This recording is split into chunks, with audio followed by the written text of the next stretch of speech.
नमस्कार प्यारे साथियों, आप देख रहे हैं अपने चैनल ज्योतिष और साकेत की बातें। मैं हूं पंडित साकेत दवे। आज हम आपके सामने विषय लाए हैं मंगल दोष, जो हमारे भारतीय संस्कृति के अंदर वर वधू की कुंडलियों में विशेष महत्व प्रदान करता है।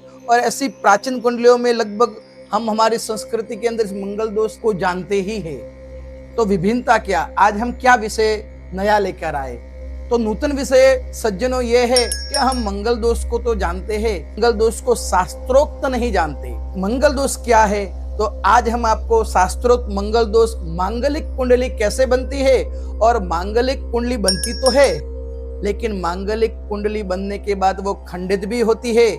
जैसे कि उदाहरण के स्वरूप में हम कई कुंडलियों में देखते हैं कि मंगल दोष तो है, पंडित जी वर की कुंडली में मंगल दोष है, फिर भी वो जातक 22 साल या 24 साल की उम्र के अंदर उसका विवाह हो जाता है। तो क्या कारण?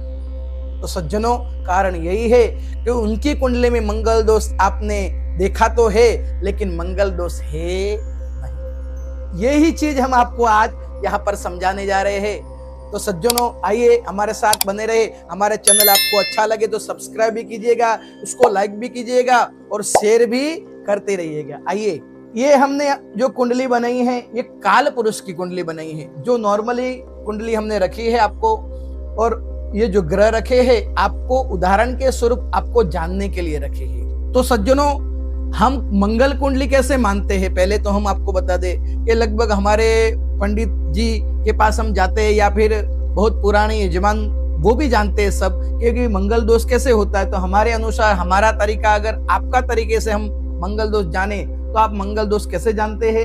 लोकाचार के अनुसार मंगल दोष जानते हैं। देखो, एक ये पहला कुंडली का भाव है, इस भाव के अंदर मंगल है तो हम मानते हैं मंगलिक कुंडली जातक की है। दूसरा भाव ये, चौथा नंबर 1, 2, 3 और 4, अगर इस भाव के अंदर जो सुख भुवन कहा जाता है, पहला भुवन ये कहा जाता है व्यक्ति का स्वयं चरित्र का भुवन, स्वभाव का भुवन, व्यक्ति का स्वयं, इस जातक इस भुवन से पहचाना जाता। सज्जनों, सुख भुवन के अंदर मंगल हो, ये चतुर्थ स्थान के अंदर देखिए हमने मंगल आपके उदाहरण स्वरूप रखा हुआ है, ये सुख भुवन कहा जाता है।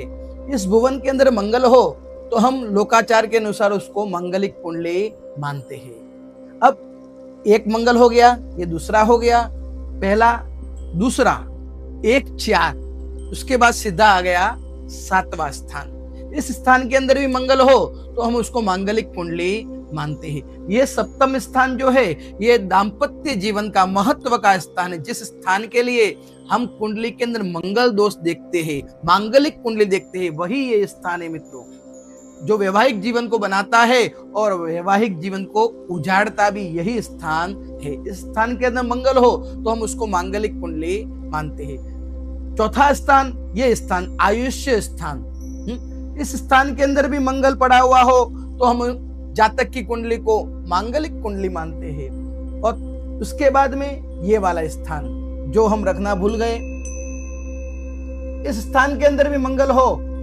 तो सज्जनों हम उस कुंडली को मांगलिक कुंडली मानते हैं। तो वापस पुनरावृत्ति करते हैं हम, 1, 4, 7, 8 और 12। ये सूत्र आपको याद रखना है। वैसे तो लगभग लोकाचार के अनुसार बहुत सज्जनों को ये सूत्र याद होगा, जो मांगलिक कुंडली कैसे बनती है, 1, 4, 7, 8 और 12। अब हम जो बताना जा रहे हैं, यही चीज हम आपको बताने जा रहे हैं कि यहाँ पे मंगल हो तो हम उसको मंगलिक कुंडली घोषित कर देते हैं। लेकिन यहाँ पे मंगल हो तो सज्जनों, मंगलिक कुंडली होना ऐसा कोई जरूरी नहीं है, क्योंकि हमने बहुत कुंडली देखी, हजारों कुंडली ऐसी देखी है कि मंगल तो है, लेकिन वो अपना जीवन, अपना विवाह अनुसार, जो उम्र के अनुसार उनका विवाह हो रहा है, जैसे 22 साल, 23 साल, 24 साल के अंदर उनका विवाह हो जाता है। लेकिन मंगल दोष जिसका होता है, उनका विवाह 28 साल, 29 साल, 30 साल, 31 साल, 32 साल, 35 साल के लोग भी बैठे हुए हैं जिनकी मांगलिक कुंडली है, जिस कारण उनका विवाह नहीं हो रहा है। तो क्या कारण है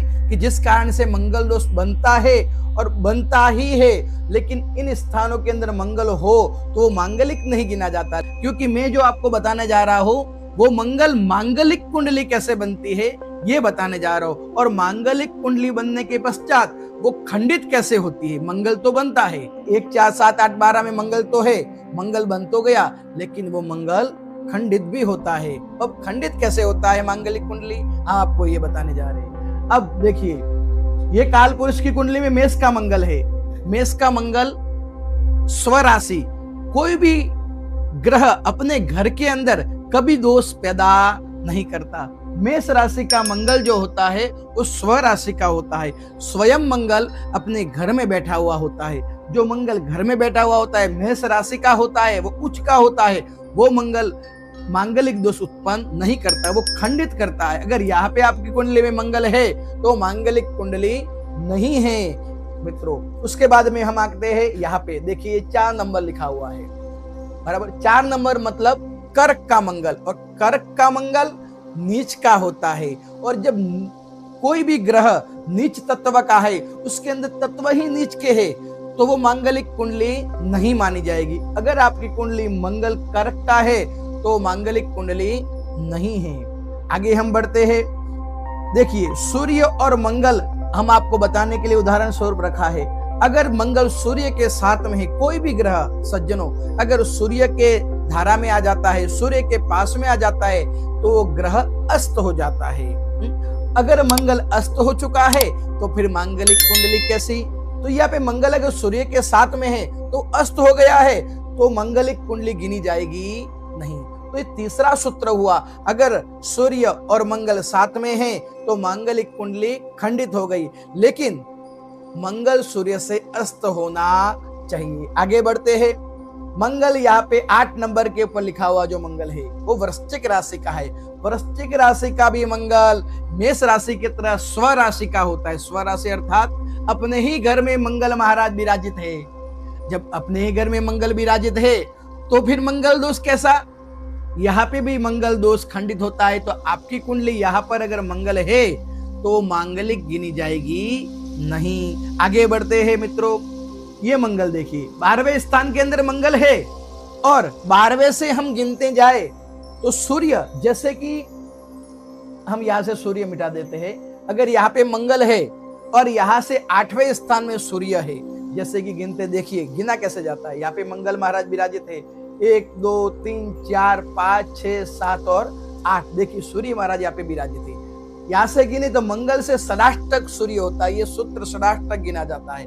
अगर मंगल से सूर्य षडाष्टक अर्थात 8वें स्थान में 8वें घर के अंदर सूर्य महाराज विराजित है तो भी मंगल दोष खंडित होता है और जातक की कुंडली मांगलिक नहीं गिनी जाती।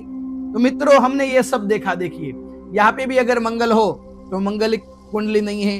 तो ऐसे कई प्रकार है जो हमारी परंपरा के अनुसार मंगल दोष को खंडित करती है। मैंने आपके जो कुंडली बताई है ये कितने सारे ऐसे सूत्र है, ऐसे और कई सूत्र है जो मंगल दोष को खंडित करता है। यही जानकारी हम आपको देना चाहते हैं सज्जनों कि मंगल दोष से घबराना नहीं है।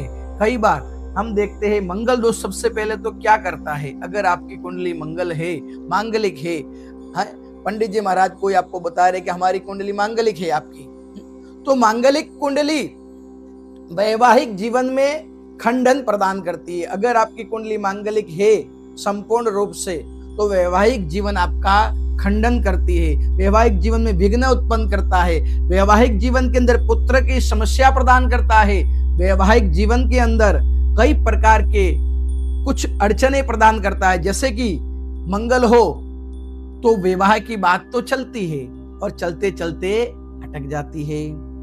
आपकी कुंडली में संपन्न रूप से मंगल हो, बराबर, मंगल हो तो वैवाहिक जीवन की बात तो होती है, लेकिन जैसे ही सगाई एंगेजमेंट तक बात आती है वो बात टूट जाती है। मंगल हो तो विवाह तो होता है, विवाह हो जाने के बाद में अन्य प्रकार की समस्याएं वर वधु के अंदर होती, जिस कारण ये मंगल दोष ही, जिसको हम कुंज दोष के नाम से भी जानते, बहुत सी परंपराओं के अंदर मंगल दोष को मांगलिक कुंडली भी कहते हैं और कुंज दोष भी कहते हैं। तो सज्जनों आपने यही मंगल दोष के बारे में जो जाना है। अगर आपको ये वीडियो अच्छा लगा हो हमारी बातें आपको अच्छी लगी हो तो इस वीडियो को लाइक करें, सब्सक्राइब करें और इसी प्रकार की जानकारी अगर प्राप्त करनी हो तो हमारे साथ और भी अंत तक वीडियो में बने रहे। जय श्री कृष्ण, जय श्री महाकाल।